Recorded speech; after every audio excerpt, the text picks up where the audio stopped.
Good afternoon. This is Susan, and this is Susan's Ramblings. Please like, subscribe, comment. It helps the channel greatly. Alright, for today, I'm giving you a reading from Simple Abundance by Sarah Ban Breathnach. June 4th. Let passion be your decorator.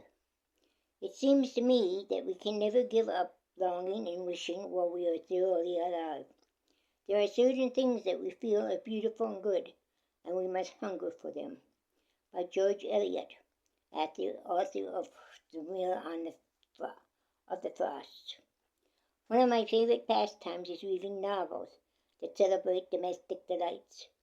The pages of a 1930 short story writer, Kathleen Norris,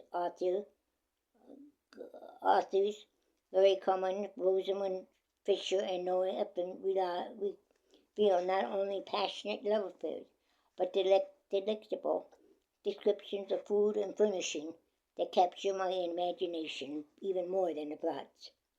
Another favorite literary domestic is Daphne du Maurier. Here is her rendering of the first Mrs. De Winter's study from her novel Rebecca.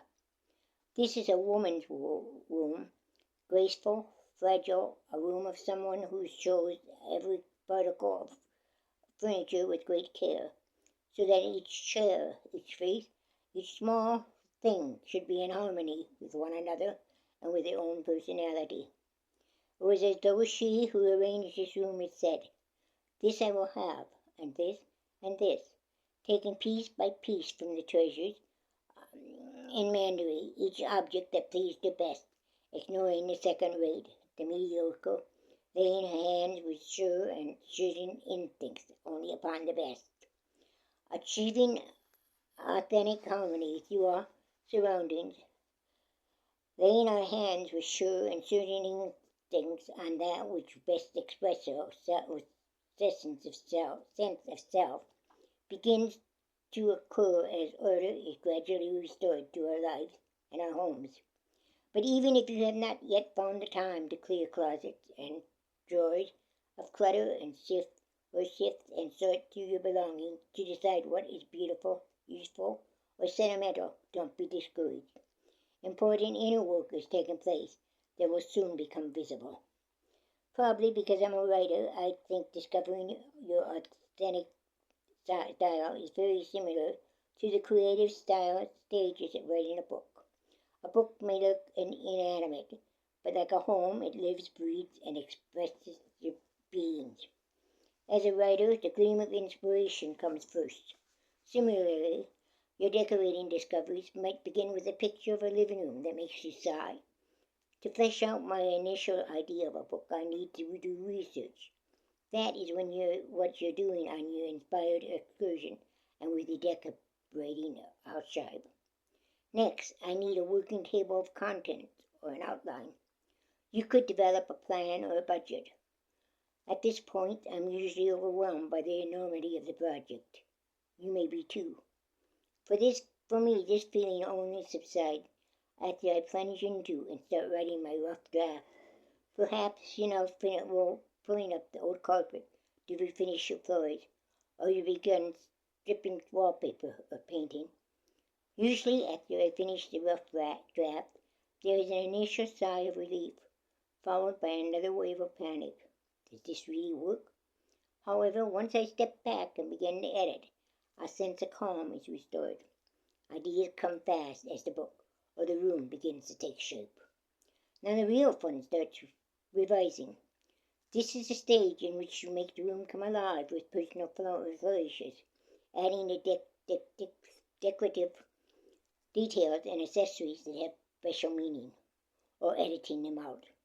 I love the flourish of revising because you get to fix what doesn't work, making what does work even better. But we're still not finished. The first draft is always followed by another and another, with more revising until my agent or my editor tells me it's time to stop. I won't exactly describe the conveyance of the writer's manuscript to her agent as a tug of war, but it's close. If only I had more time, the writer says, which could be 10 days, 10 weeks, or 10 years. However, here is today's happy thought. You do have more time. When you're creating a visual memory through your surroundings, it's a never-ending story. You don't have to stop. In fact, you really can't. You'll always be revealing a new aspect of your personality as you discover it. You'll constantly be editing, weeding out what you outgrow, making both subtle and significant decorating changes as the chapters of your life allow for or demand rewrites. Because we're giving birth to a book or a home, we need to bring a sense of passion to our work. Let passion be your muse, the authentic decorator. Let her guide and teach you to trust your instincts. Aspire to live surrounded only by those things that you passionately love. Be patient. It will take a lifetime to create. The famous interior decorator, R.C.D. Wolf, admitted, I cannot paint, I cannot write, I cannot sing, but I can decorate and run a house and light it and heat it and have it like a living thing. With passion. As your authentic decorator, every room in your house can tell a riveting tale about an extraordinary woman who graces it with your presence. Have a great day. God bless.